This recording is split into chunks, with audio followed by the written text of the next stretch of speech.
At 3 o'clock, we received orders to move across country to Nidrum, a small town lying between Elsenborn and Butgenbach. The secondary defence orders had been changed. The 1st Battalion would occupy the positions we had been preparing, and we would occupy a secondary line overlooking the dam and lake between Berg and Butgenbach. The 1st Division was on our right, the 99th on our left, holding only a regimental front, as was the battered 2D, and the 9th Infantry Division was on their left. There would be no breakthrough now to Elsenborn. The regiment had assembled another contingent from our battalion at Nidrum. With their number, I found I had a company of approximately 100 men. We dug in for the night on a barren ridge between Nidrum and Berg, overlooking the dam and lake. The night was cold, but a thaw had melted the snow. Here and there a patch of white clung to a shallow draw or the bottom of an abandoned slit trench. Alerts from battalion came during the night to watch out for enemy tanks. Several were reported to have broken through at Butgenbach, although the accompanying infantry had been stopped. Enemy shells showered our position all night, sending whining fragments close over the shallow slit trench where Savage and I huddled in a futile attempt at sleep. We improved our foxholes on the bare hill the next morning, making roofs from fence posts and covering them with straw. A heavy snow carpeted the hills during the night. I was called to battalion headquarters in Nidrum the next morning, Thursday, December 22nd, to reconnoitre for a new defensive position along the northeast edge of the town. It was not until late in the afternoon that the move was approved, however, but I was delighted. The defence was designed to combat a breakthrough should it come through the 1st Division sector, and now we would occupy an area with numerous houses. Sparky moved the company into the new positions at dusk. The platoons hurriedly went into position and began to dig in for the night. Each platoon had at least one house in which the men were rotated for sleeping, and all men could wash and shave. My CP was set up in a house near battalion headquarters. Foxholes were soon equipped with makeshift stoves, and we settled down for what we hoped would be a long period of rest. I began to evaluate our losses in the fierce opening day fight in the Krinkelter Wald. Initially, approximately 80 men were listed as missing, but each day brought a new list of names from rear hospitals of men who had been wounded and evacuated, or were victims of trench foot. The list of missing in action finally narrowed down to 24 men, including Lieutenant Wilson, First Sergeant Albin, Technical Sergeant Smith, Carlson, the medic, Lampton, the weapons platoon runner, Sergeant Dieterich, and 3 of my cooks. Technician 4th grade John L. Ballou, a Texan, Technician 5th grade Noble R. Peters of San Antonio, Texas, and Technician 5th grade Clark W. Sheely of Winsboro, SC. Many of my key men were hospitalized, including 1st Sergeant Newbert, Blackburn, Staff Sergeant Nefatch, the supply sergeant, Technical Sergeant Garcia and Technical Sergeant Weingardner, the platoon sergeant and guide of the 3D platoon, and Staff Sergeant Elliott, the mess sergeant. The losses necessitated replacement of men in the key positions immediately. Technician 5th grade Richard Black of Easton, PR, became supply sergeant, and Private First Class Perdue took over Black's duties as armourer artificer. Lieutenant Middlebrook became 3D platoon leader, and Private First Class Naranjo, the battalion runner who had once served as a company clerk, became acting first sergeant. I depended upon replacements for my mess personnel, since our food was cooked for some time by E Company's kitchen. Eventually we received replacements for our kitchen equipment, and Staff Sergeant Threadgill returned from the hospital to rebuild our mess staff as mess sergeant. Other replacements continued to join us, including 2 former members of the company, Technical Sergeant Carl Welchel of Gaffney, SC, and Technical Sergeant Benny Stephen of Wilkes Barre, PR.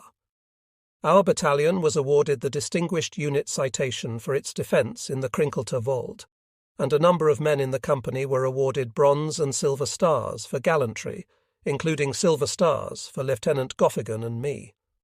Others received posthumous awards.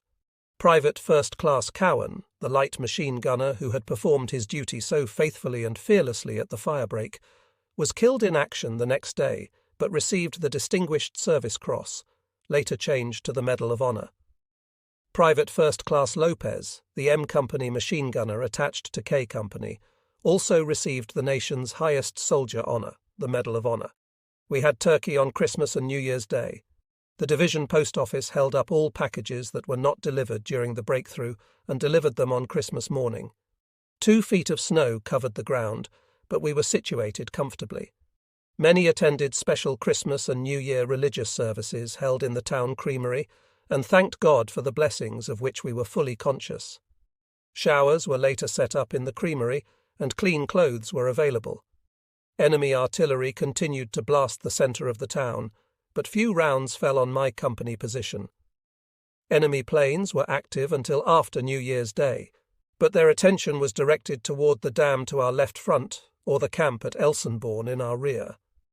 We saw several planes brought down by our pilots and the anti-aircraft gunners of the attached 462D Anti-Aircraft Battalion. Buzz bombs sputtered overhead at intervals throughout the day and night. On January 2nd, I went with the other company commanders and the battalion staff to reconnoitre the area held by the 2D Battalion, but the anticipated move was not made. 2 days later, I went on reconnaissance to Butgenbach and beyond the town to the positions held by a battalion of the 26th Infantry, 1st Division, but the move was cancelled even after we had moved up part of our equipment. We were overjoyed that we were not to move, but we could sense that some type of action was brewing for us. The Stars and Stripes told of offensive action all along the front to seal off the German penetrations in the Bulge, and we knew that we could not escape for long. Sparky was transferred to K Company, and First Lieutenant Ewell L. Smith, Jr., of Dallas, Texas, was transferred from K Company to be my executive officer.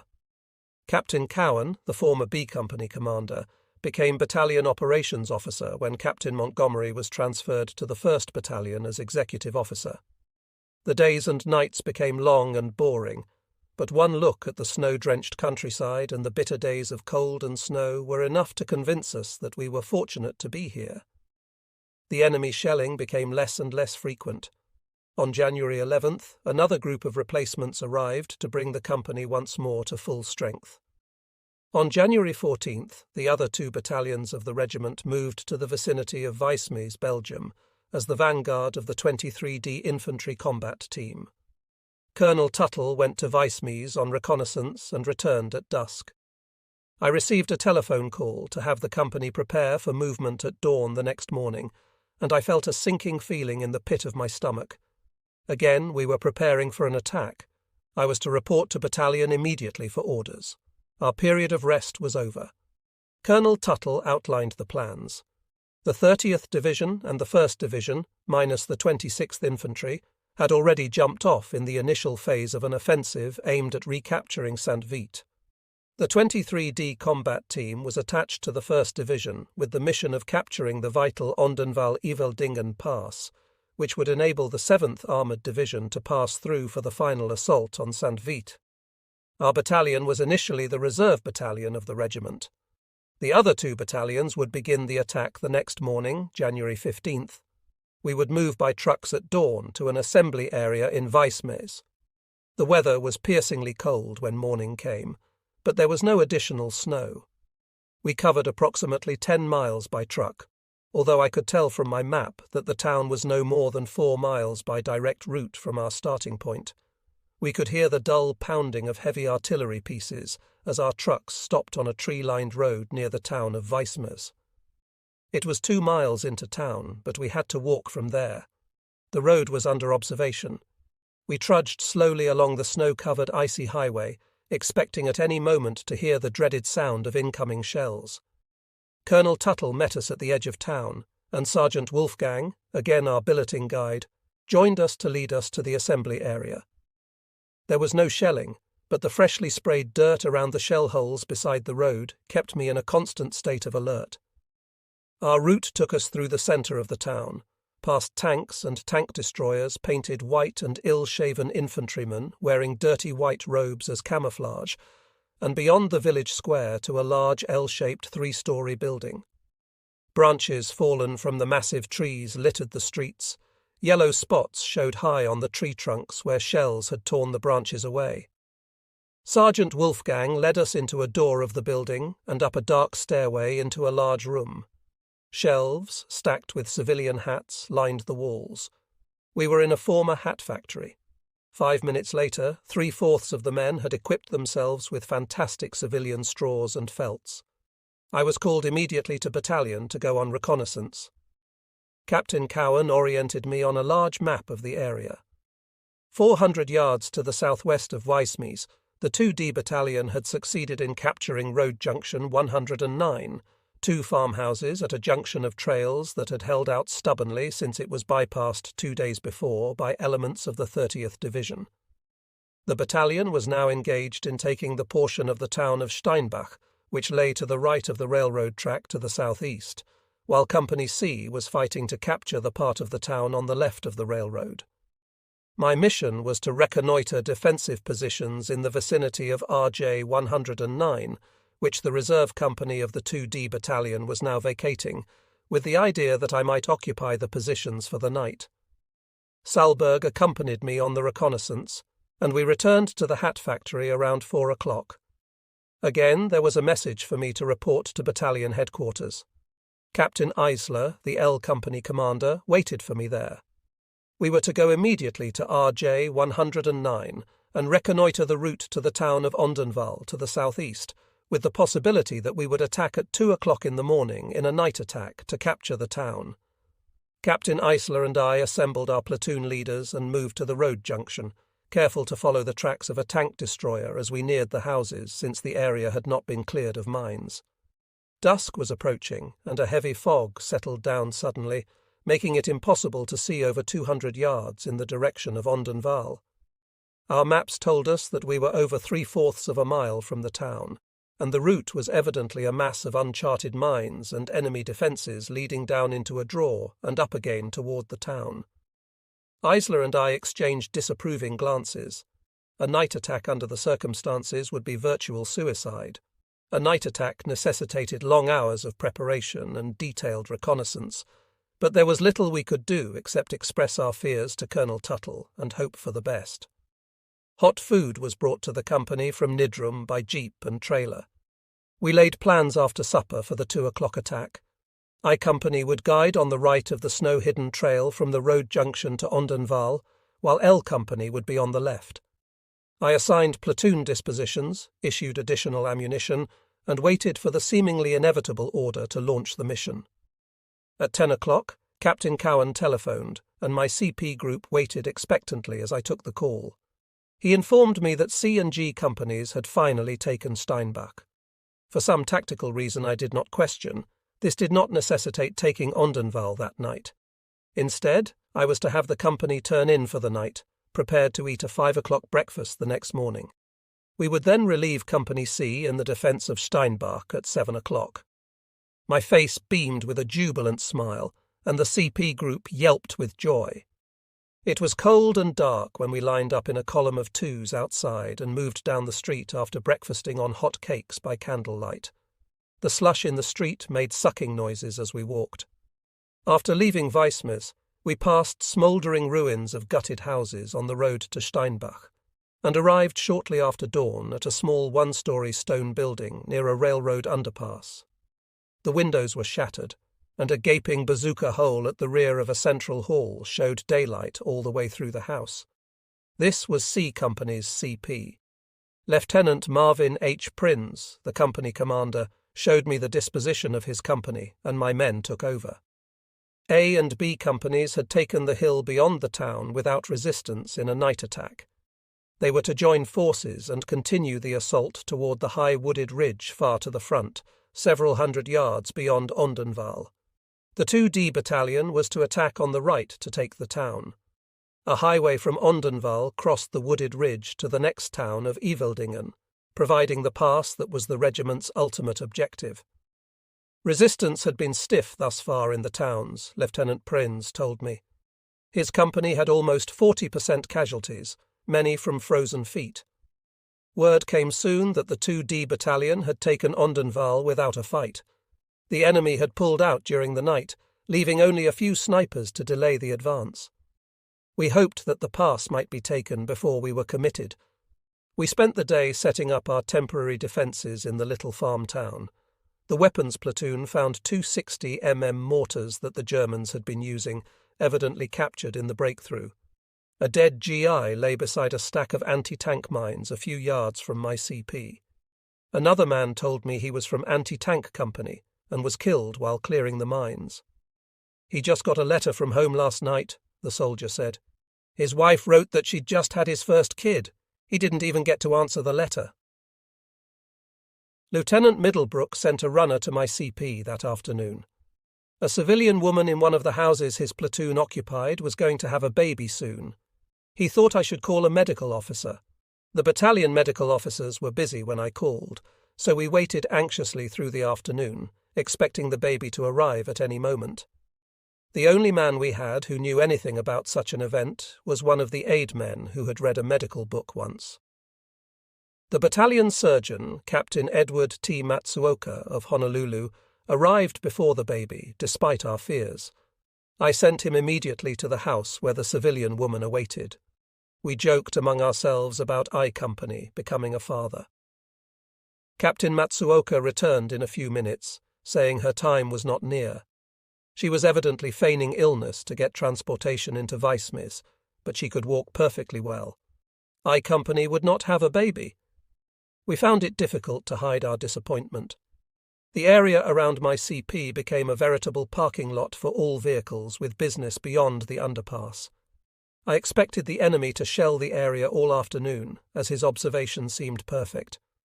He held the high ridge beyond Ardennes, marked by towering wooded peaks, a terrain feature commanding all the surrounding area. A shelling did come just before dark, but there was no damage. It was dark when I received a telephone call to report to battalion. A jeep was dispatched to pick up Captain Eisler and me and took us back into Weissmis to battalion headquarters. The other company commanders were there when we arrived, and Colonel Tuttle began the order. We knew even before he began that the 3D battalion would attack. The 1st Battalion, attacking on the left of the Steinbach-Ondenwall-Meldingen highway, had suffered heavy casualties but had advanced to take a narrow neck of woods 50 yards from the main forest. Their major opposition had come from their left flank, where the main forest extended for several hundred yards in the direction of the attackers. Lieutenant Prinz, the C Company commander, had been killed. The 2D Battalion, attacking on the right of the highway, had advanced to the bottom of a draw near a point where the highway wound again beneath the railroad track. They were held up by intense small arms fire and heavy shelling from the wooded ridge to their front. Our battalion was alerted to attack at any time after 7 o'clock the next morning, passing through the 1st Battalion to take the wooded pass and continuing on to Eveldingen. If the final attack order was received, we would attack in a column of companies, I Company following Company L. L Company would swing right after entering the woods, and I Company would be committed on their left flank. The time of our attack depended upon the rapidity of the advance of a battalion from the 30th Division on our right. Once again, I had received an attack order, and the realization of my inexperience made me afraid. The old phrase, "This is it," ran through my mind again and again. The last such order I had received had been negated by the German breakthrough near Krinkelt. There seemed little possibility of anything happening this time to keep Company Y from attacking. We returned to our companies, and I gave the information to the platoon leaders. We set the time for breakfast at 6 o'clock, and I curled up on the cement floor of our basement CP and went to sleep. Kismet, which had almost convinced me that I was destined to fight a totally defensive war, was alarmingly close to changing. It would not be long now. One of the men awoke me at 6 o'clock. I blinked my eyes several times and tried to realize where I was. The realization came, along with a feeling of revulsion that the war still went on and that today we would attack. I wanted to turn my face back toward the wall and sleep on. We had hot cakes and syrup again for breakfast, but transporting the food from Nidrum in an open trailer had made them colder than hot. We ate standing in the cold outside the CP, and I watched bearded, dirty men eat the cold flapjacks with cold syrup, one ear half cocked for the sound of an incoming shell. I wondered if the time would ever come again when men could sit down to a hot meal in pleasant surroundings and not wonder if it would be their last. I waited expectantly by the telephone after breakfast. The call that would tell me the attack plans laid the previous night would go into effect might come at any time. Colonel Tuttle drove up in a jeep at 11 o'clock and wanted me to accompany him on reconnaissance to Ardennes. We drove through the underpass and into the town. He directed the driver to pull up before a building on the right of the road, where a sign said, "Inspire Red." It was the 1st Battalion's forward CP. Lieutenant Colonel John M. Hightower of Las Cruces en Metz, the battalion commander, had been preparing to go up to A Company's positions when we arrived. He said that it was impossible to get a good view of the surrounding terrain from the town since the skies were overcast and visibility was poor. He didn't think a company knew where they were anyway, and he wanted to see for himself. I might come along since I would be attacking through the positions later in the day. We walked along the left edge of the highway through the town, the colonel's long swinging steps making it difficult for me to keep up despite my own long legs. He was a giant, towering 6½ feet tall and weighing 220 pounds. Even if he had worn no insignia of rank, one could easily have guessed he was a ranking officer. His confident swagger and infallible manner were constant sources of amazement to the men of his battalion. The highway curved gradually to the right as it neared the last houses in the town. It continued downhill to the enemy-held underpass, 100 yards past the bottom of the draw in front of us. At the underpass, it entered the dense fir forest and began the climb to the crest of the ridge, where, according to our maps, it turned abruptly to the left and ran parallel to the far edge of the forest for 300 yards, before curving again to the south for its entrance into Eveldingen. We turned off where the road first curved to the right, following a trail to the left to the top of a small knoll, then turned sharply left to cross the railroad track. Beyond the railroad, the trail was lost in the snowy wastes of an open field leading to the enemy-held woods. We followed a path beaten by soldier feet across the field. I looked apprehensively at the woods to our right, where a gunner located at the edge could easily spray the entire open space with fire. The huddled body of a dead GI, partially covered with powdered snow blown there by the wind, lay beside a fence halfway across the field. I wondered if some enemy gunner in the woods had killed him, but the tall battalion commander did not seem to give it a thought. We reached a knoll covered with bare scrub bushes. A portion of the knoll had been cut away sometime in the past to provide earth for other construction. 2 mortar squads from Company A occupied the dugout area. The colonel spoke briefly with them and continued past the knoll toward a small promontory of tall fir trees, which jutted out from the main body of the woods on the left to form a narrow neck of woods 50 yards from the main part of the woods to the south. One of the mortarmen cautioned us about going across to the neck of woods.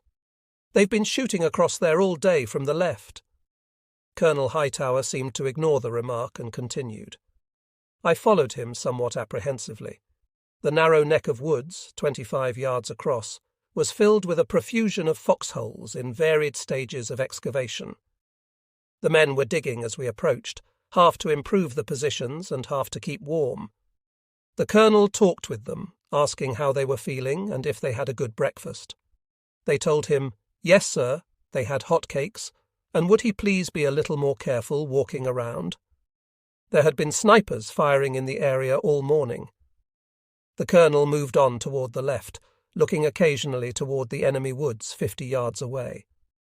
We reached the left flank foxholes where the promontory joined the main woods.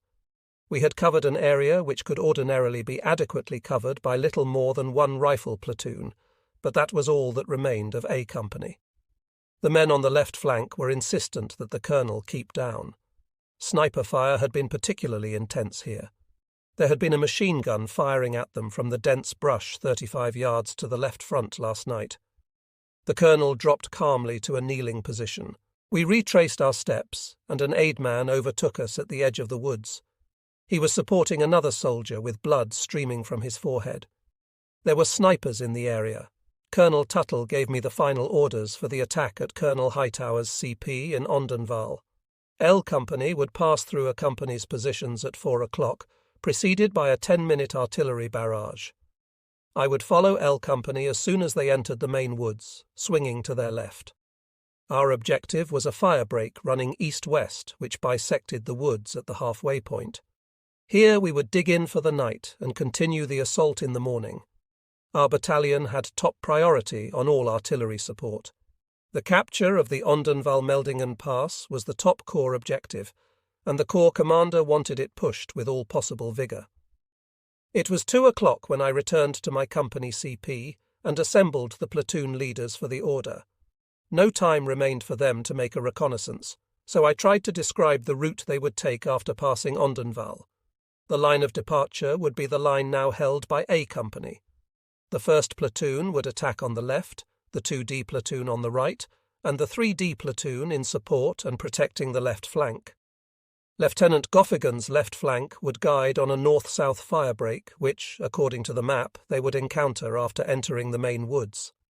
One section of heavy machine guns from Company M would be attached initially to each assault platoon, and our own light guns would go with the 3D platoon. There would be little use for the 60mm mortars in the woods, so they would remain with my rear CP group, advancing by bounds upon my call. Packs would be assembled and left with a guard from the CP group at the CP. Gas masks would be carried in keeping with a recent division order, but blankets would be left at the CP to be brought up after the position was secured for the night. Each man would take 3 meals of K rations. Intra-company communication would be by 536 radio.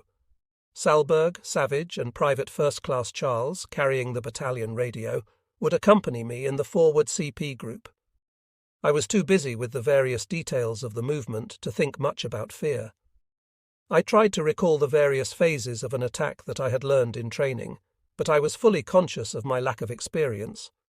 I was thankful that there were things to do to keep me busy, and I wondered what the men, who had only to get their personal equipment ready, were thinking. I completely forgot that I had not eaten even so much as a K ration for lunch. The company lined up at 3 o'clock in columns on either side of the road. I moved along the column, talking here and there with the men, calling a name when I was sure of it. There were so many men in the company now whom I did not know by name. We had received over 100 replacements after the breakthrough. It was difficult to tell by their faces who were the replacements and who were the veterans. There was the same weary anxiety on the faces of all of them, but perhaps the smiles did come quicker from the veterans. We had to wait for L Company to pass as we neared the underpass. Even as we waited, a heavy fog began to envelop the snow-carpeted hills and the slush-covered roads. Darkness would come early tonight.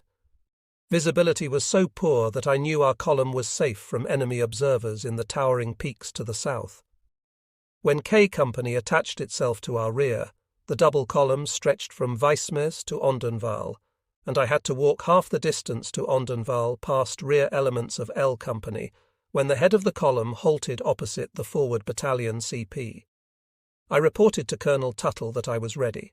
He checked my plan of attack and told me that a platoon of tanks and a platoon of tank destroyers were available on call, but he knew no method of employing them until the next day when we would have passed through the woods.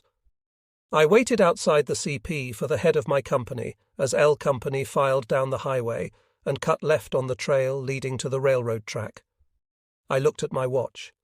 It was 15 minutes until 4 o'clock. The artillery barrage would begin in 5 minutes. L Company was moving into position now. The time was drawing near. Oh God, be with us in this attack! Almost 10 minutes until 4 now. I recognized Savage and Salberg in the column. I joined them and we moved toward the edge of town. The big guns from the rear suddenly opened up, and I heard the shells whistle over and crash into the woods around the underpass and on the town beyond the woods. L Company's rear elements came to a halt. Their lead platoons must be on line with the company's positions, I thought. We moved to the cover of the houses along the right of the highway. The big guns boomed steadily. 4 o'clock. The artillery shifted from the underpass but continued to shell the road junction beyond the woods. I heard Captain Eisler on the battalion radio. "Hello, Charlie 3. Hello, Charlie 3. My lead platoon has entered the woods. No resistance. Over.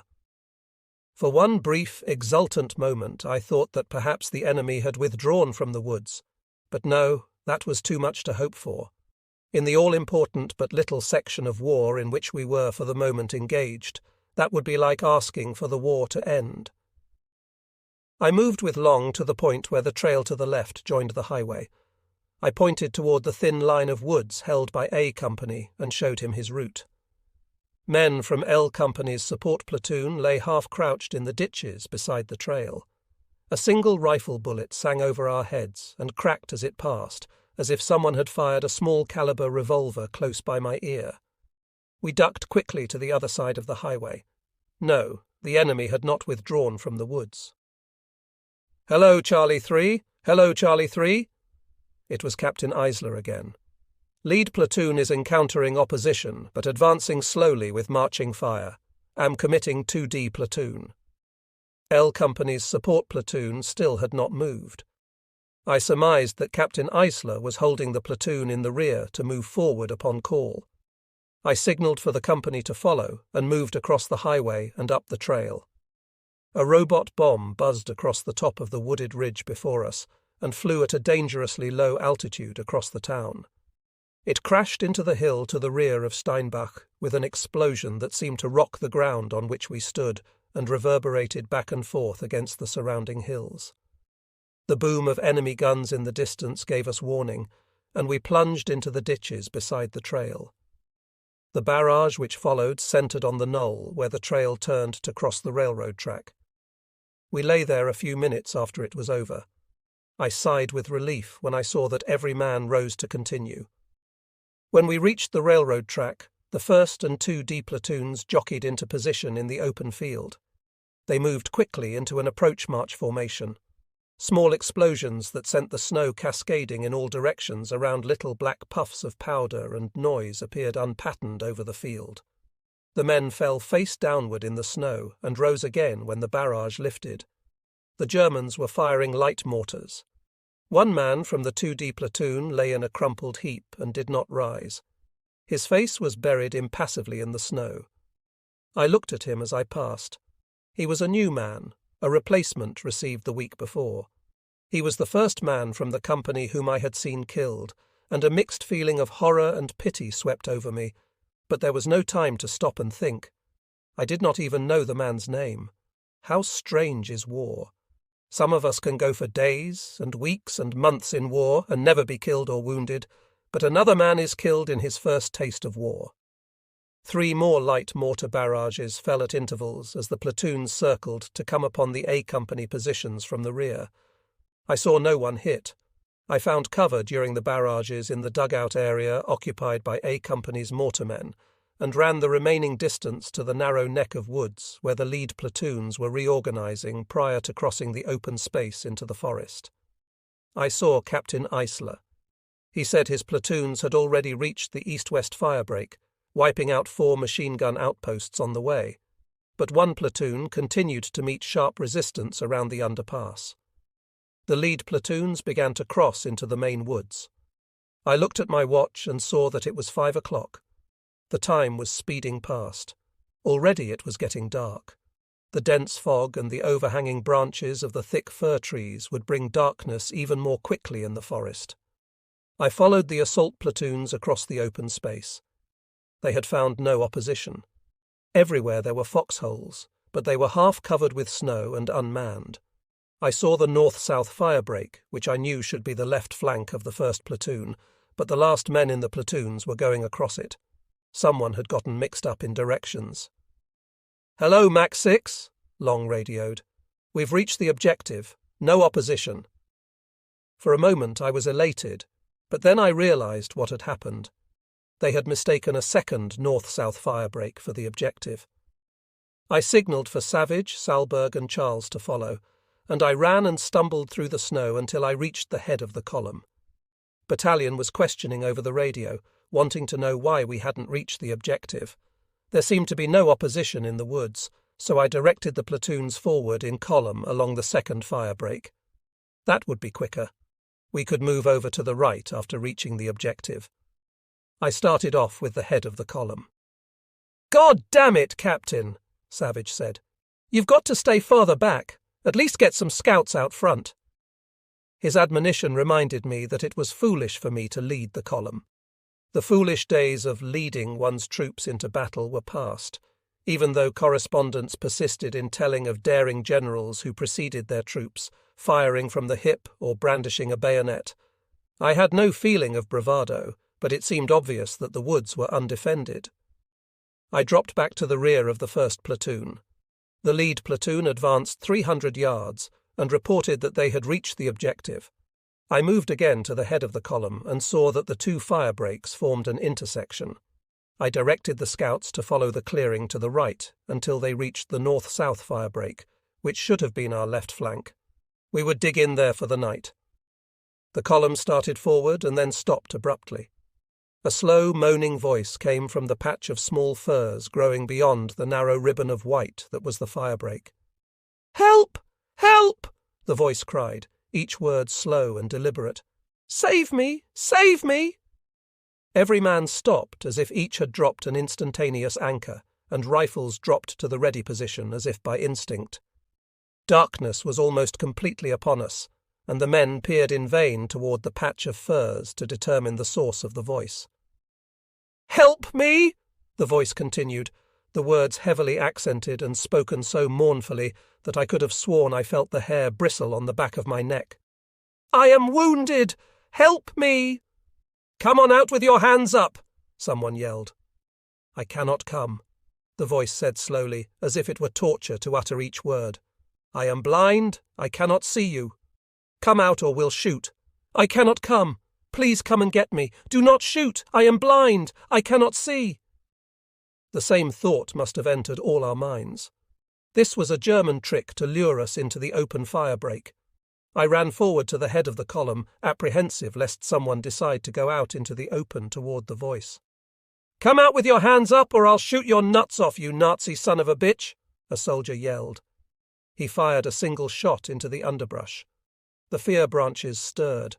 A dark figure emerged slowly from the brush, and I could see that it was a German soldier with his hands raised high above his head. He wore no cap or helmet, but a dirty, blood-stained bandage stretched across his forehead. Choosing each step carefully, he advanced across the firebreak. "Do not shoot! Do not shoot!" Two of my men grabbed him roughly and searched him for weapons. "I have no gun," the German said in carefully chosen English. "My comrades have left me when I am wounded." "Bring him along," I said, designating two men to walk with him. "We'll send him back when we get where we're going."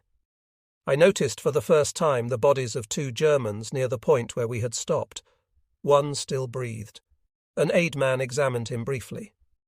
"Nothing we can do," he said. "He's dying fast." I wondered how they were killed. We continued along the edge of the trees until we crossed the north-south firebreak. I halted the column and sent a patrol from the 1st Platoon to continue to the west until they contacted the left flank of L Company. I reported our location to battalion and assigned defensive sectors to the 3 rifle platoons. Our main defence would face to the south, but the 3rd Platoon would defend our flank along the north-south firebreak, facing east.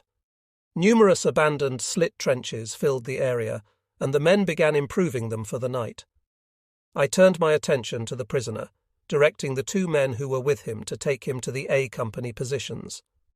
I had lost contact with the rear CP group by radio and wanted them to contact Lieutenant Smith, who should be at the A Company positions now. The men were afraid they could not find the positions. Our circuitous route through the woods had confused them, but they said they would try. "Would you be kind to give me a cigarette?" the prisoner asked. "Why, you Nazi son of a bitch," one of the guards answered, kicking the prisoner in the rear. "Of all the goddamned nerve! If it wasn't for you and all your kind, all of us could be smoking now." The patrol from the 1st Platoon returned. L Company's left flank was 50 yards beyond the right flank of the 1st Platoon. They were digging in for the night. K Company reported by radio that they had contacted the left flank of my 3rd Platoon and were setting up their defence along the north-south firebreak. The night was quiet except for the scrape of shovels upon frozen ground and the distant pounding of artillery. The two men who had taken the prisoner to the rear returned. They made a quick trip. "Did you get him back okay?" I asked. "Yes, sir," they answered, and turned quickly toward their platoons. "Wait a minute," I said. "Did you find a company? What did Lieutenant Smith say?" The men hesitated. One spoke out suddenly. "To tell you the truth, Captain, we didn't get to a company. The son of a bitch tried to make a run for it. Know what I mean?" "Oh, I see," I said slowly, nodding my head. "I see." Captain Cowan called over the radio at 9 o'clock. "The orders are changed," he said. I should continue through the woods until we reached the highway and dig in there for the night, reporting to battalion upon arrival, so they could send a tank dozer to clear the highway of mines. The highway would be our supply route. I cursed beneath my breath. We had reached our objective, but now we must continue. The men had practically finished digging in for the night. It was 600 yards through the dense woods to the highway, 600 yards of dark fir forest and deep snow where the enemy might lie in perfect ambush. Something inside me revolted against continuing forward, and I begged battalion to reconsider until daylight. "There's nothing we can do," Captain Cowan answered. "Regiment's orders. L Company is already on the highway." I knew from the report of my patrol that although L Company's right flank might be on the portion of the highway that ran through the woods, they were as far from the highway where it ran beyond the woods as was my company. I told Captain Cowan. There was a moment of silence.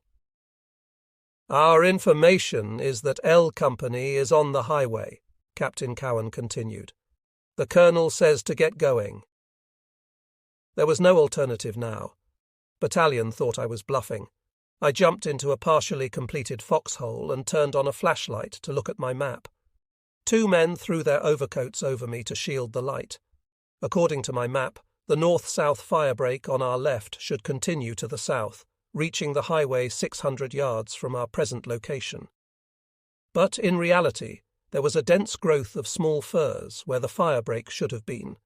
There was only one other route. We would move east and follow the second north-south firebreak down to the edge of the woods and the highway. We moved out again in a column of platoons, the second platoon leading so that I might shift them easily to the far side of the firebreak when we reached it. Lieutenant Brock was not certain he knew the route. I said I would lead the column. Savage objected, but I moved off behind two scouts who stepped out 10 yards ahead of me. Perhaps there was nothing in the woods. Everything was quiet enough.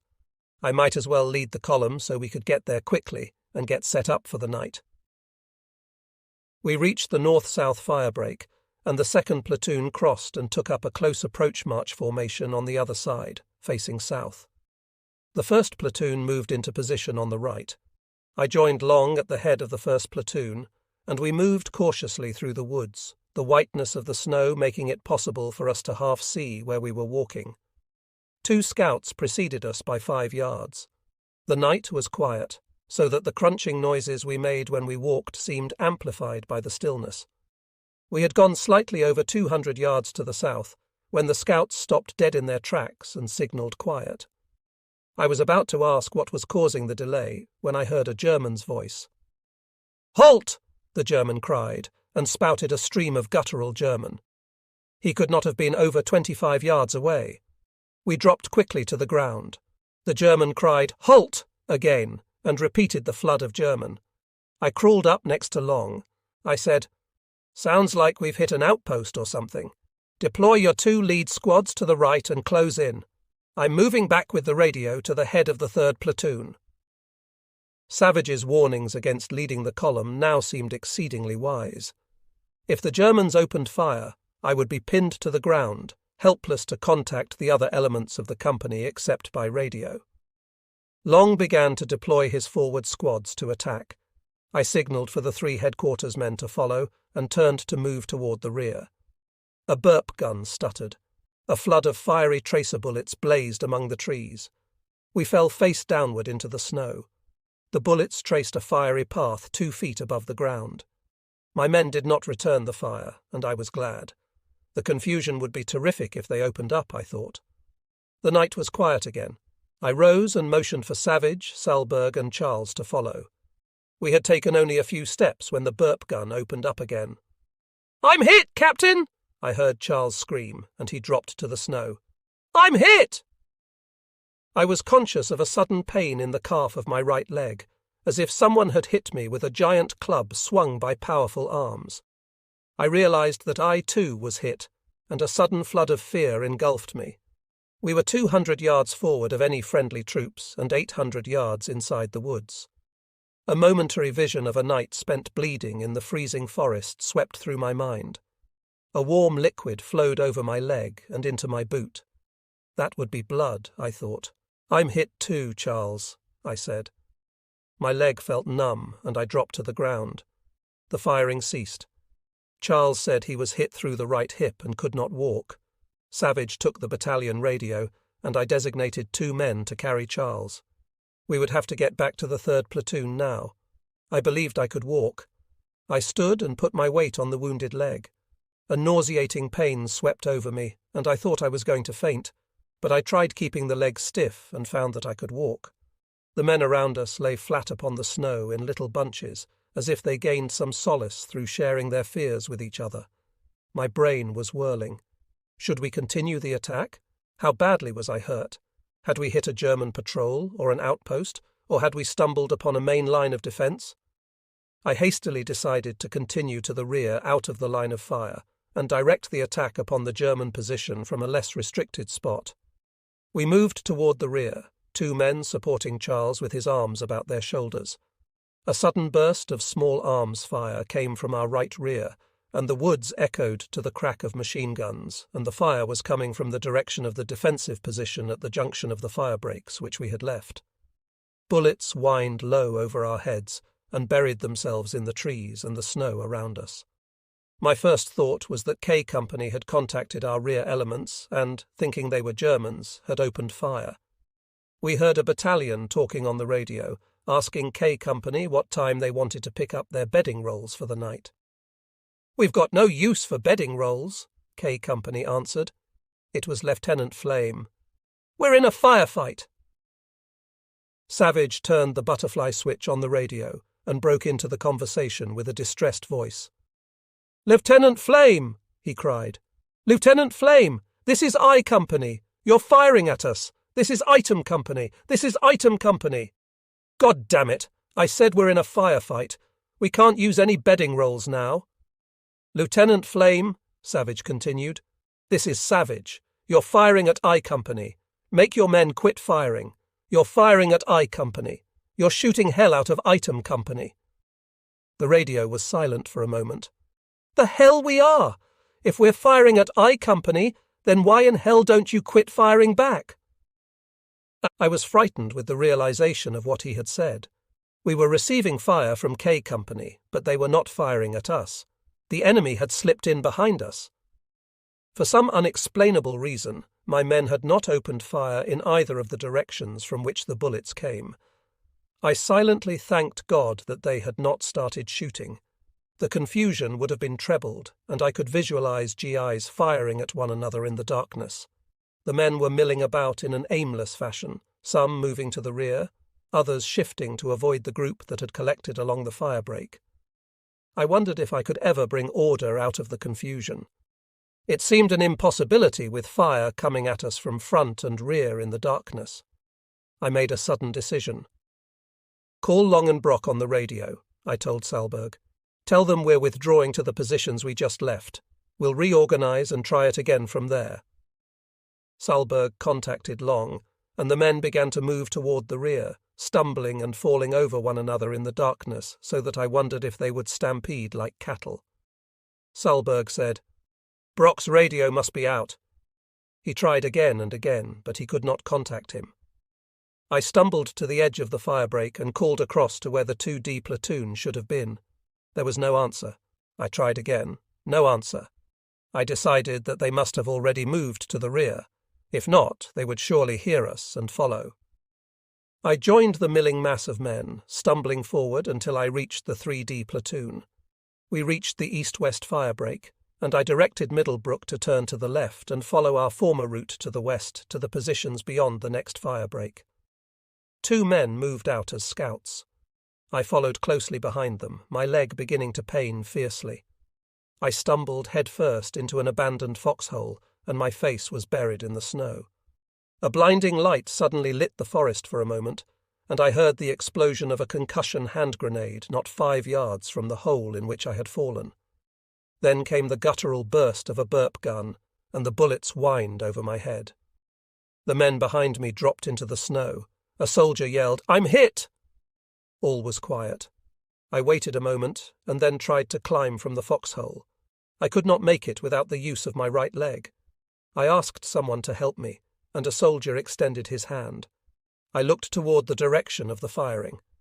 The 2 men who had preceded me as scouts had caught the full burst of the grenade. Both men were dead. Good God! Are there Germans everywhere in these woods? Everywhere we turn there are Germans, and I am running. I am always running from dirty, stinking, killing Germans. Will I never stop running from Germans? I called for the column to follow again and changed our course back along the edge of the north-south firebreak. We would move to the rear to avoid this enemy, and then we would turn west again and head for the other firebreak over the same route the platoons had erroneously taken in the opening phases of the attack. We moved quickly through the woods.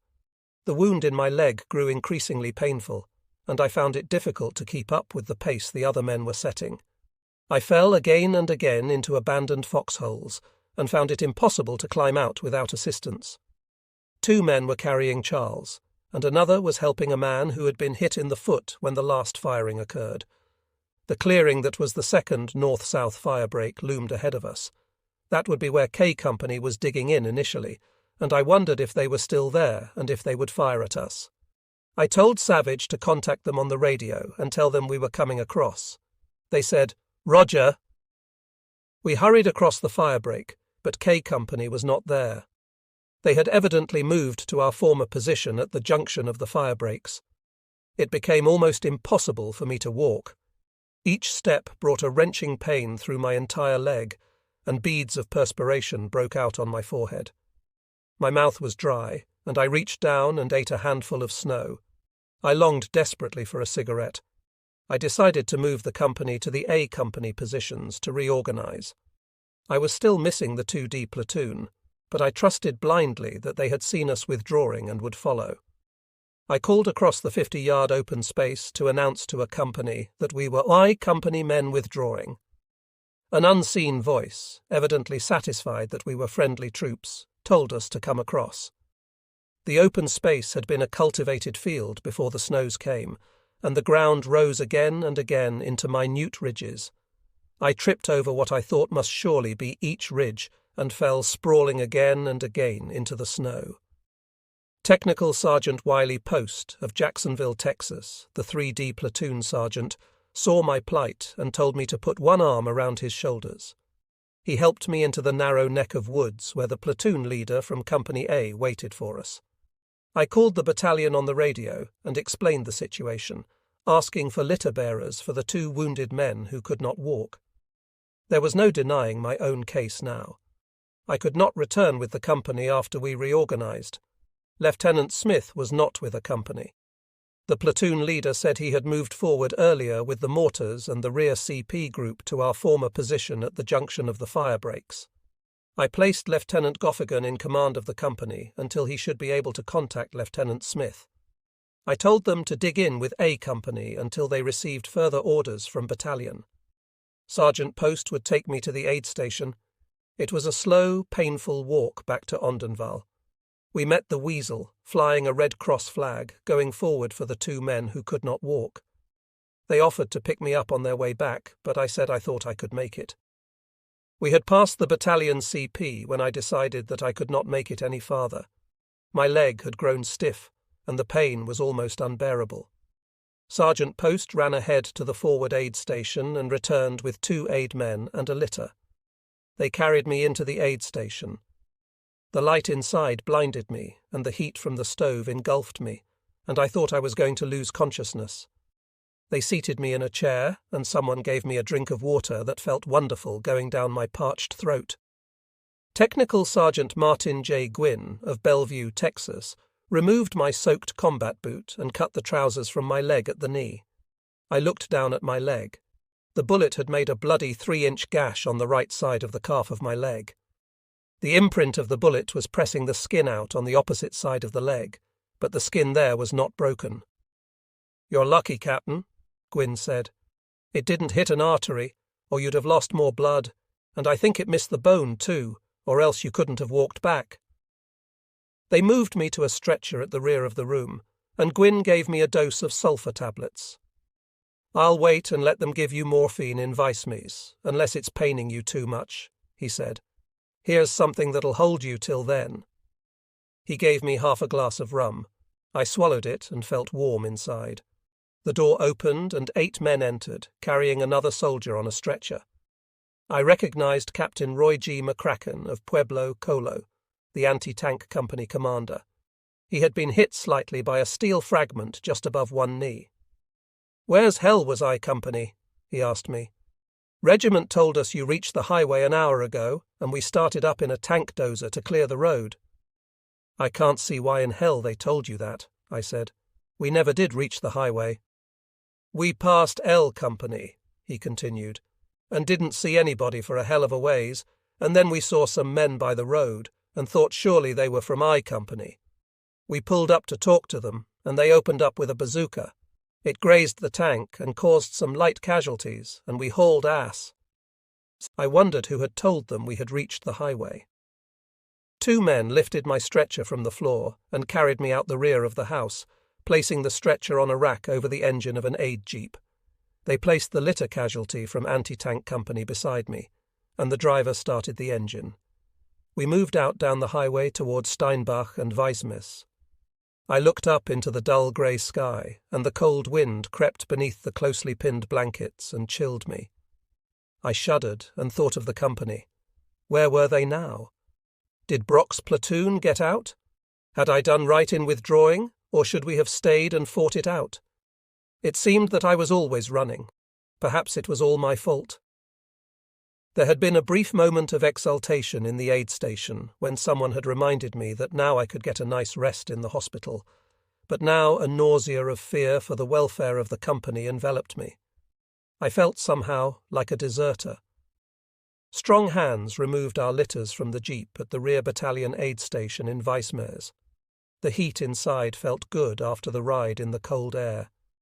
I had spent the early hours of many long nights in bull sessions at the aid station, and I knew most of the men well. Lieutenant Roftis, the medical administrative officer, gave me a hypodermic of morphine and then proffered a half-glass drink of highly prized bourbon. Private First Class Wendell Cumberland of Lubeck, Maine, copied the information from the casualty tag which hung on my jacket.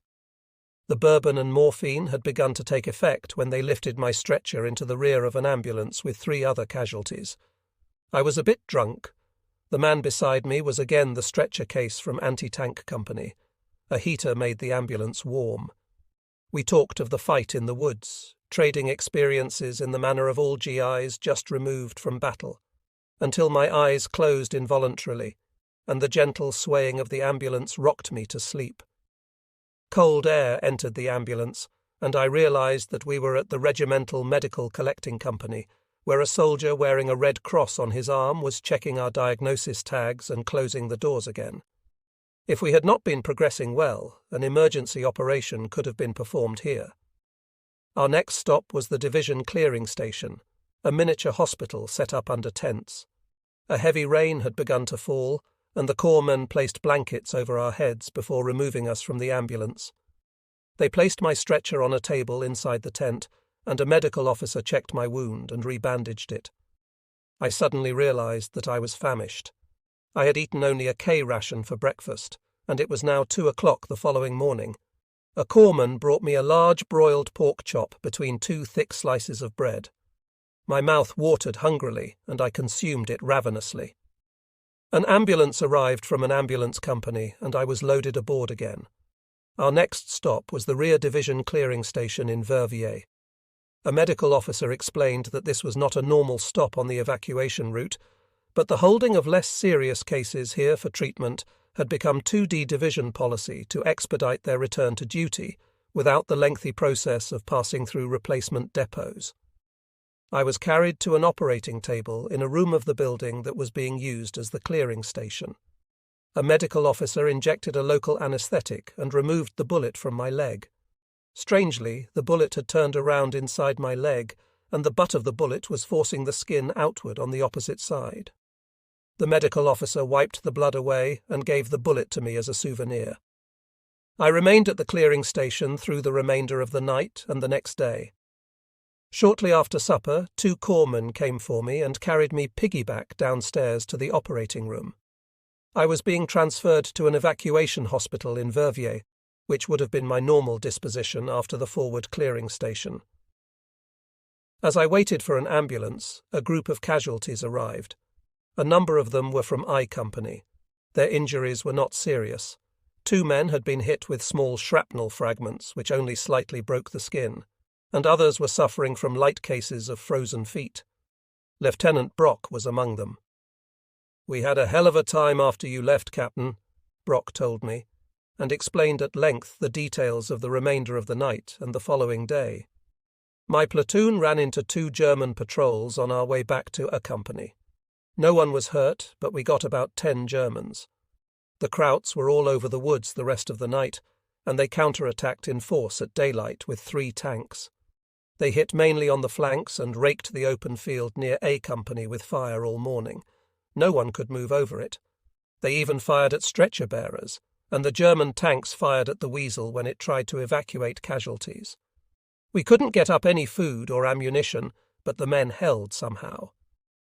The counter-attack ended around noon, and the 1st Battalion attacked through us and took Eveldingen with almost no resistance.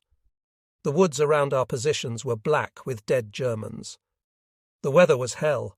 It started raining last night and turned to snow and sleet this morning. It was a regular blizzard when the 1st Battalion passed through us at noon. Some of the worst wounded froze to death before aid men could get them out. He knew of no other men from I Company having been killed, but he knew there were a number seriously wounded. They were all laughing at the K Company commander now that it was over. When we had moved out from our midway point in the woods around 9 o'clock, he led his company up to the junction of the fire breaks where we had been. He saw a group of men standing there, and walked up and tapped one of them on the shoulder in the darkness. "Is this I Company?" he asked. The answer had come in a flood of German, "Was ist los? Was ist los?" Both groups hit the ground and began firing. They had contacted a German patrol of about 40 men. The ambulance arrived, and I was moved to the 97th Evacuation Hospital, located in a large school building in Verviers.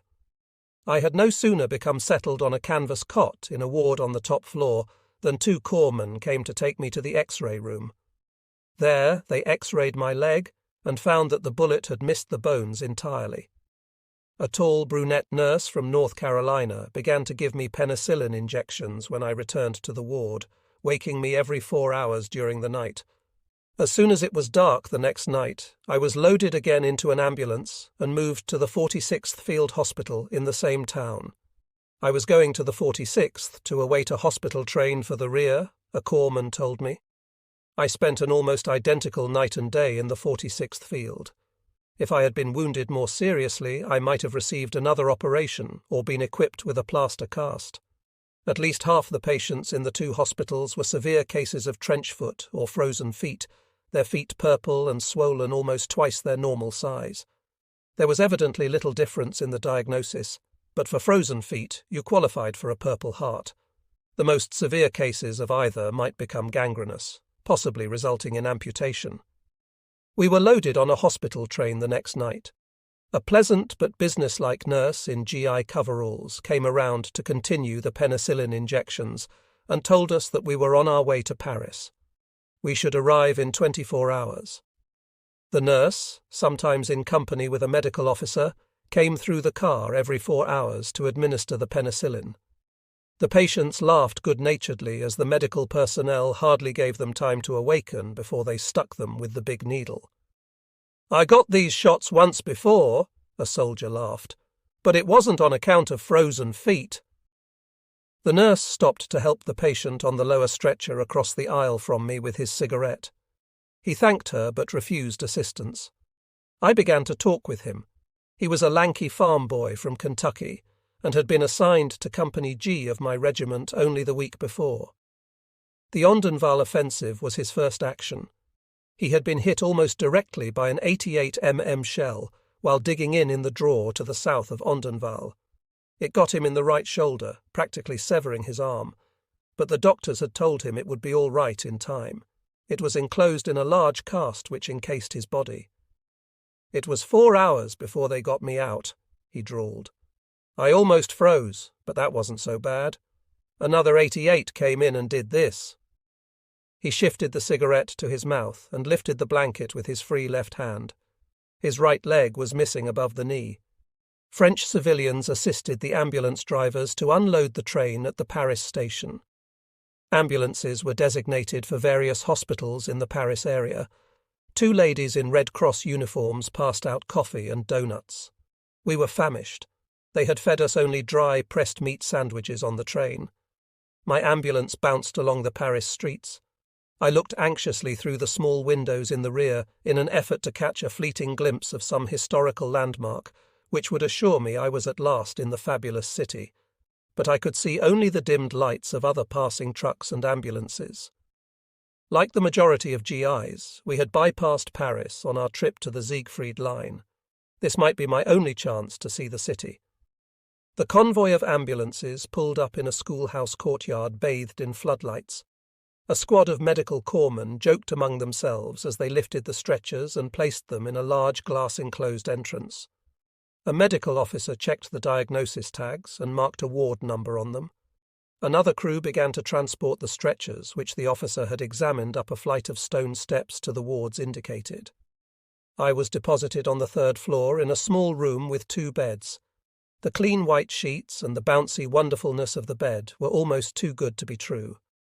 I ran my grimy hands over the white sheets caressingly. It was the first bed with sheets I had seen in 5½ months. A small, pretty brunette nurse came in and made me comfortable for the night, as if just being in the luxurious hospital bed were not enough. She was Second Lieutenant Marie Pierce, of La Follette 10. The other patient in the room was Lieutenant Donald MacDonald, of Minneapolis Min, and we talked until Lieutenant Pierce returned and told us to turn out the lights. The next morning, Lieutenant MacDonald and I were both moved to an officers' ward on the 4th floor, shared by about 20 officers. New arrivals came almost every day, but others were shipped out to other hospitals. Ours was the 194th General Hospital on the Boulevard Murat near the PTE de St. Cloud. We were classified each day by Major Yash Venar of Cleveland, Ohio, the ward surgeon, according to the progress which our wounds had made. Patients in Class 1 were to go back to duty, Class 2 to a convalescent hospital on the continent, Class 3 to a general hospital in England, and Class 4, cases which would require a minimum of 6 months' treatment, to the zone of the interior, the fanciest name I had heard for the United States. On the first day, my wound was examined in the operating room, followed several days later by suturing. The sutures were removed 10 days later, preceded by a continuation of the penicillin injections. I was able to walk after 1 week, though with a decided limp at first, and soon obtained afternoon passes into Paris. Private First Class Charles, my radioman, who was wounded with me in the woods the night of January 17th, was admitted to the hospital, and I visited him every day until he was shipped out by plane for further treatment in England. The wound in his right hip had caused a temporary partial paralysis of his leg. I followed the Stars and Stripes avidly for news of my division, but there was little to tell me that the outfit was pursuing a vigorous offensive that retook Würzfeld, Krinkelt, Rocherath and Wallerscheid, eventually carrying them to the vital Roer River dams and subsequently to the Rhine River. Orders came on February 10th, transferring me and the 3 lieutenants in my ward to a convalescent hospital located in a former Luftwaffe headquarters building in Étampes, 30 miles south of Paris. We made numerous trips back into the city via free rides to American soldiers on the French railway, until on February 26th we were transferred to the 3D replacement depot in Étampes. A few days later, I was placed in command of a group of 200 hospital returnees and loaded on French 40 and 8S for a ride that took me once again to Venders, Belgium. We ran into snow soon after crossing the Belgian border, but the replacement depot in Verviers was located in heated buildings. The men slept on canvas cots, a far cry from the earlier days in Normandy when the depots were set up in the Normandy fields and the food was atrocious. Our return to the front continued by truck convoy on March 7th, a long, cold ride which took us through the battered city of Aachen and south, through the shambles of the Siegfried Line border towns to Kalteherberg, Germany. Kalteherberg was a muddy farming town with unpaved streets located a few miles south of Monschau and 10 miles north of Elsenborn. Radio reports of the rolling First Army advance cheered us, and we received the news 3 days later, as we loaded on trucks for another forward movement, that elements of the First Army were across the Rhine.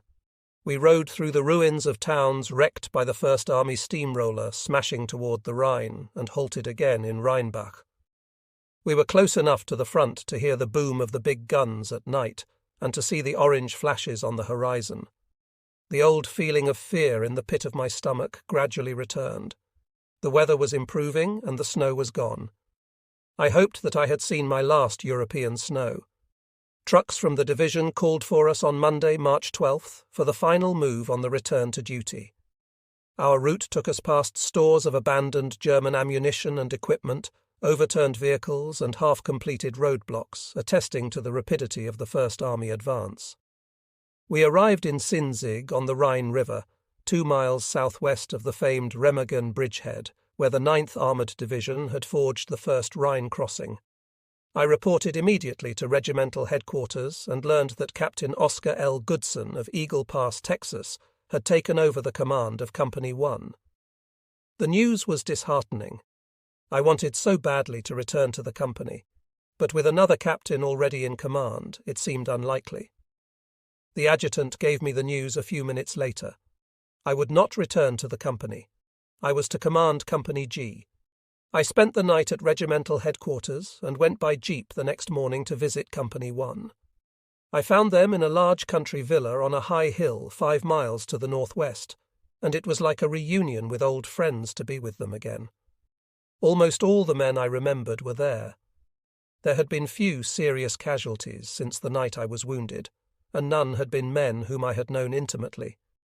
I was more than pleased to see Sergeant Savage and the men from the headquarters group again, and to find that Lieutenant Ante, who had been 3D platoon leader in the pillbox positions, had been reassigned to the company.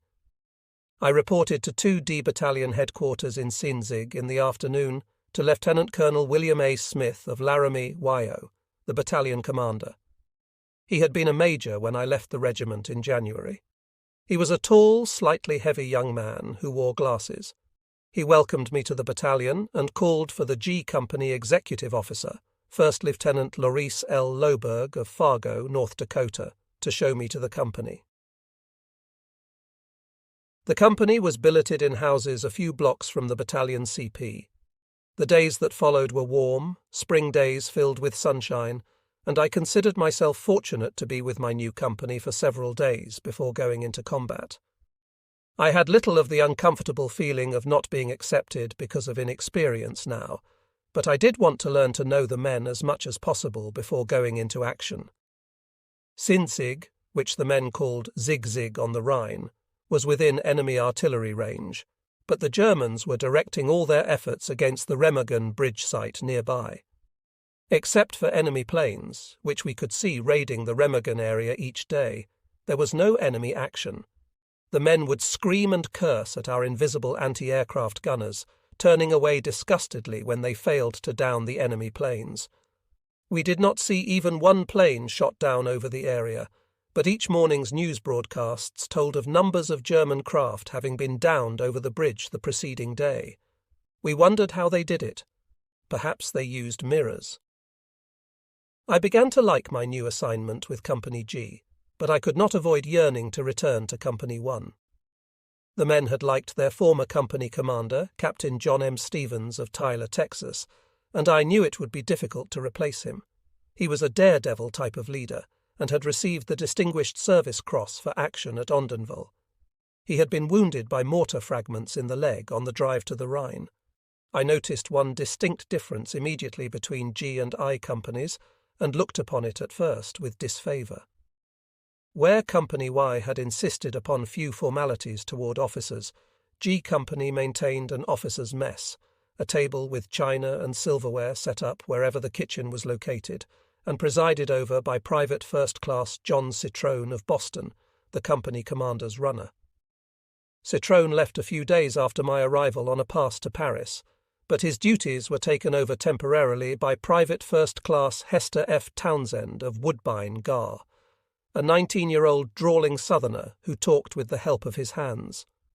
I thought of changing the mess arrangement, but the other officers were accustomed to it, and it was definitely nicer than sweating out a chow line. And in later days, the mess became little more than a plate prepared for me before the main part of the company came to the meals. Townsend had an amazing faculty for losing the silverware and dishes. First, Sergeant Clarence C. Quinn of San Antonio, Texas, was on pass to London at the time of my arrival, and his duties were assumed by Staff Sergeant John R. Henderson of Bedford Parr, the hefty, good-natured 20-year-old supply sergeant whom everyone knew as J.R. We scanned the stars and stripes and listened to the radio each day for news about the Remagen bridgehead, because we knew that it was only a matter of time before our division would be committed. The order did come on March 22nd. Our objective was to push south to enable the Third Army to cross the Rhine without a fight at Koblenz. The 38th Infantry had already been committed. We moved 4 miles to the south by truck to Oberbreisig and spent the night, moving by foot the next afternoon to a point on the Rhine south of Niederbreisig. It was a 4-mile hike to the river. We carried blanket rolls and overshoes, due to battalion order, but few men believed in the necessity of carrying overshoes in the balmy spring weather, and the discarded overshoes traced a path like the breadcrumbs of Hansel and Gretel from our origin to the water's edge. A battalion salvage crew retrieved them later. We crossed the Rhine in groups of 40 on LCVPs manned by Army engineers. Men joked and imitated the sounds of artillery shells whistling overhead. All of us were fully conscious of our good fortune in crossing to an already established bridgehead. Our road march continued on the opposite bank parallel to the broad, swiftly flowing river.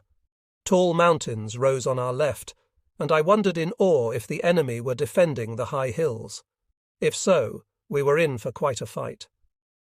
We passed through 2 towns taken 2 days before by the 9th Armoured Division, past gaping holes in stone buildings, littered German equipment, and signs screaming "Achtung, Minen," encircled by strips of white cloth.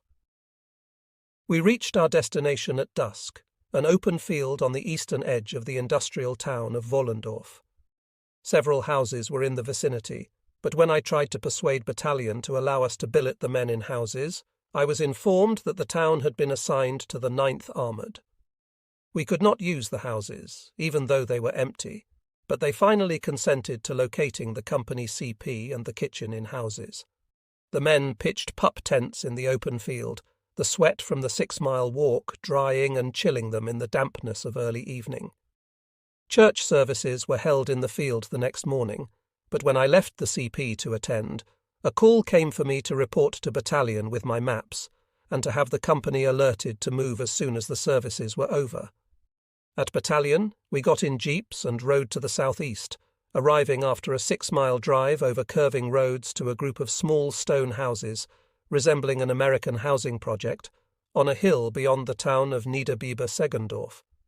3 rows of trim cottages ran east-west across the hill, and 1 row of smaller wooden houses stood 50 yards to the south. Captain Henry L. Calder of Dallas, Texas, the battalion adjutant, assigned certain houses for each company. With my interpreter, Private First Class Walter G. Harms, we began to clear the houses of civilians, telling them to move to the row of wooden houses across the way for the night. Most of the civilians seemed apathetic toward moving, as if they had been doing this all their lives, but others grumbled and insisted on taking most of their household goods with them. One woman was ill and had a 3-month-old baby, so we allowed her to remain in one room of her house. Harms remained to direct the company to the billets upon their arrival, and I went with Colonel Smith and the other company commanders to reconnoitre the terrain to the front. Colonel Smith outlined the plans briefly before we departed. 3 divisions would launch a coordinated attack. We would be on our division's right flank, with the 1st Battalion attacking through woods on our left and the 9th armoured on our right. Our initial objective was the town of Heimbach in the valley to our front, followed in succession by the towns of Weiss and Bendorf-Seine on the Seine River. We would cross the line of departure at 4:45 in the morning. Our reconnaissance took us across 200 yards of open field to a group of 5 buildings and a brickyard beside an east-west highway at the crest of the hill. The bodies of 3 dead Germans in the trail beside one house seemed to perturb no one enough to move them, and our jeep dodged to the right of the trail to avoid them. To the left were the burned-out hulks of 4 American light tanks. A soldier nearby said that a German SP gun in Gladbach, the town to our left front, had knocked out the tanks that morning. The 38th Infantry had taken Gladbach after a stiff fight. We drove into the town, avoiding spots in the road marked Mines and Achtung, Meinen. From the attic window of a tall building, we could see artillery pounding our next day's objective with high explosive and white phosphorus shells. 3 houses were burning. Between us and Heimbach lay another east-west road, and we could see OD-clad GIs digging in along the road for the night. The highway cut abruptly to the south across an open field to Heimbach, where a leafless orchard offered some concealment on the right of the road. We thought we could see white flags fluttering from the buildings in the town. We returned to the billet area and found that the companies had arrived. I called for my platoon leaders, First Lieutenant Thomas D. Bagby of Glen Allen, VIIO, 1st Platoon, Staff Sergeant Thomas W. Patton of Tulsa, Okla, acting 2D platoon leader in the absence of the officer who was on pass to Paris, Technical Sergeant James Barnes of Saluda, South Carolina, 3D platoon, and 2nd Lieutenant Earl Speed of Dallas, Texas, weapons platoon. Technician 5th grade Raymond Hess of Pittsburgh, PA, my transportation corporal, drove us by jeep to the brickyard beside the east-west highway. We dismounted beside a house on the far side of the road. An ambling trail ran along the right of a high brick wall and connected to the front with another trail, which led to the point where I had seen GIs digging in earlier. We might well have driven our jeep down the forward-sloping trail. The GIs to our front were making no effort at concealment. Jeeps ran here and there in the open valley, the high enemy-held hills to the south looking down upon them menacingly but ineffectively. We walked around without regard to concealment, and sat with our maps unfolded beneath a barren fruit tree on the forward slope of the hill, pointing and conversing about our objective. This was a strange war, I thought. We were acting as if we were on manoeuvres. Wandering about in the open on reconnaissance would have made the founding fathers of the hectic Normandy and Siegfried days snicker in derisive amusement. And the weather was comfortably warm, and we would sleep this night in houses. This was a far cry from the grueling days in the Siegfried line. We returned to the billet area at dusk, accompanied by a jeep load of Rhine wine which Corporal Hess had found in a cellar while we were on reconnaissance. The company kitchen, run by Staff Sergeant Johnny E. Hairston of Temple, Texas, had already moved to our new location and was feeding supper. We ate inside one of the blacked-out houses by flickering candlelight.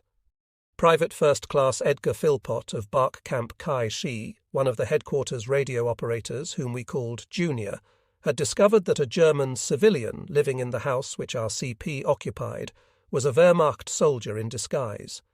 He said he got discharged from the army 3 days ago, Junior said. Son of a bitch had a knife on him that long, and he indicated with his hands.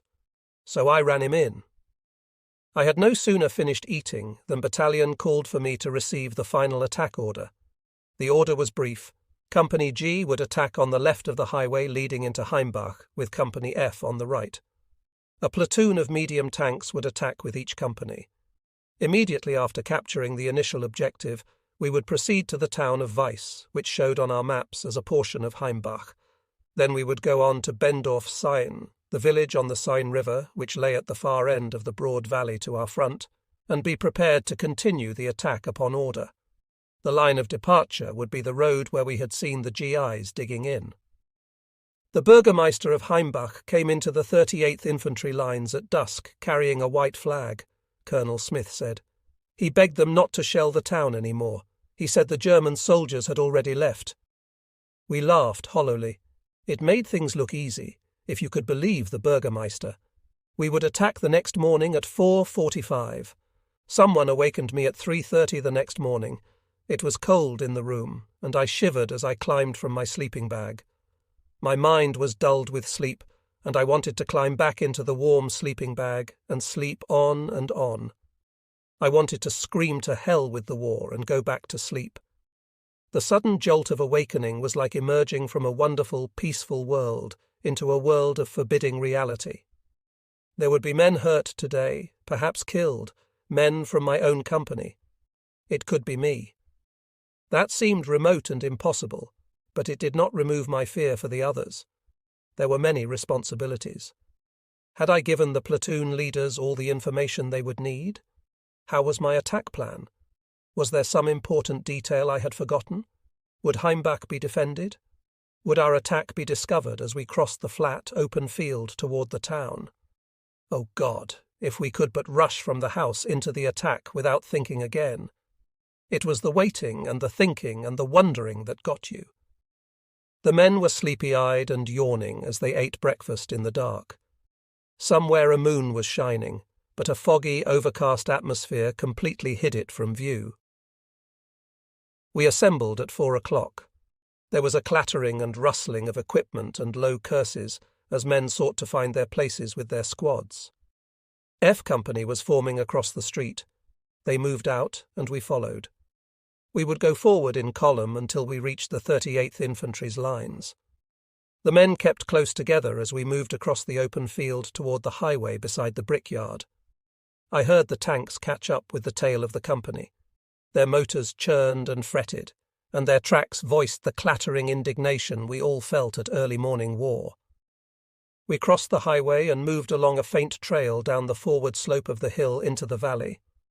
I was leading the company with the men who would comprise my forward CP group in the attack. A platoon of Negro soldiers from F Company were immediately ahead of us. They swung along as steadily and quietly as the rest of us. We were wondering how they would react to their first combat. They had been selected from volunteers in rear area organizations, some taking reductions in grades that had been as high as first sergeant, to serve as 5th platoons in one company of each regiment of several infantry divisions. The Negroes ahead of me moved off the trail to the ploughed earth on either side. I saw a string of white tape across the center of the trail, and I knew that the sign indicated mines.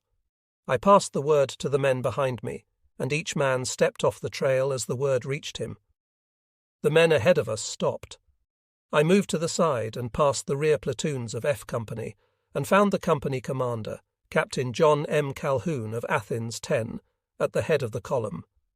He had reached the line held by the 38th Infantry and was waiting for his tanks to pull around the column to join him. His lead platoons began to deploy into the approach march formation. I hurried again to the rear to lead my company around F Company to get into position. I could hear the motors of the big Shermans churning derisively as the lead tanks turned off the trail to join F Company's forward elements. A deafening explosion broke the monotony of the tank motors. A streak of flame and a billowing mass of smoke sprang from beneath the left track of the lead tank. For a moment, I thought an artillery barrage was beginning to fall, and I started instinctively to fall to the ground. Then I realized what had happened. The lead tank had hit a mine. A crowd of men milled around the tank as I reached it. 2 men were climbing from the turret. "Anybody hurt?" I asked. "Nobody hurt," one of the tankmen said. "Shook us up. That knocks the tank out till we can get it repaired. Son of a bitches ought to mark their goddamned mines." I found the head of G Company and signalled them forward. We passed the disabled tank, and I told the tank platoon leader to swing around the disabled tank to join us in the attack formation. He said he would have to take it slowly. There might be more mines. We reached a shallow ditch at the road junction where the highway from Gladbach turned abruptly to the left to lead into Heimbach. The assault platoons began to move into position. Lieutenant Bagby's 1st platoon on the right, Staff Sergeant Patton's 2nd platoon on the left, Sergeant Barnes's 3rd platoon echeloned to the left rear to move forward by bounds and protect the left flank. My weapons platoon and an attached platoon of heavy machine guns from Company H followed in the rear. I took my place in the rear centre of the assault platoons. I looked at my watch. It was 20 minutes until 5 o'clock, 5 minutes until jump-off time. Faint streaks of dawn were appearing across the horizon. I wondered if the tanks were coming. I told Private First Class Joseph Abad of Hackensack, New Jersey, my SCR 300 operator, to contact the tank platoon leader. "The Colonel's talking to F Company now," he said. The Colonel signed off, and I heard him give our call sign. "Are you all set, Mac?" he asked. "All set except for the cans," I said. I wondered why we always called tanks cans over the radio. A German monitor would know as well as we what we were speaking of. "Well, get back there and get them up," he said. "Regiment's already champing at the bit. Red is all set to go on your left." He meant the 1st Battalion. Abad contacted the tank platoon leader. He was trying to find a route around another minefield. They would get up as quickly as they could. It seemed that Colonel Smith called every minute after that. Were we all set now? Had the tanks gotten there? My watch said 5 o'clock, and I cursed. Already we were 15 minutes late, and each minute was bringing more light to the grey streaks on the horizon. Men were no longer shadowy outlines, but dimly discernible figures in the darkness. A burst of small arms fire far to our right front told me that the 9th Armoured had already jumped off and had met opposition. We were stalled at the starting point. The radio sputtered, and I heard Colonel Smith call for both assault companies. "You'll have to go without the cans," he said. "I told Regiment you jumped off 15 minutes ago. Get going." A mounting angry fear swept over me. Suppose our attack were discovered as we crossed the flat open field toward the town. The field was perfectly designed for raking small arms fire. Without tank support, we would never get into the first buildings, and if there were Germans in the town, they were certainly alerted now. An enemy doesn't ignore the churning of tanks and the explosion of an anti-tank mine to his front in the early morning hours. But there was no alternative. Abad radioed the tanks, and I told them our orders. They said they would overtake us before we reached the town. Junior told the platoons over the 536 radio to move out. The dark outlines of men moved forward through the rapidly dissipating darkness. The men moved quickly, goaded by the realization that each passing moment spelled added daylight to the enemy's advantage. The spread approach-march formation placed men as far as I could see in every direction in the dim light.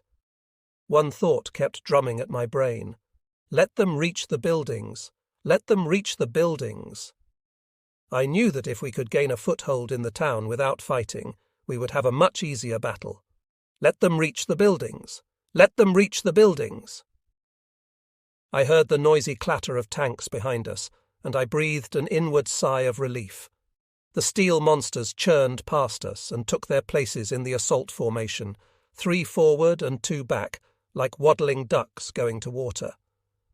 The bulky shapes of the first houses rising from the flat field grew nearer. The platoon radio sputtered, and Lieutenant Bagby spoke.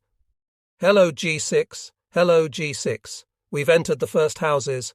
No trouble. Happy Easter. Over." "Good going," I mumbled. It sounded trite, but I could think of nothing better to say. The news was what I had been anxiously waiting to hear.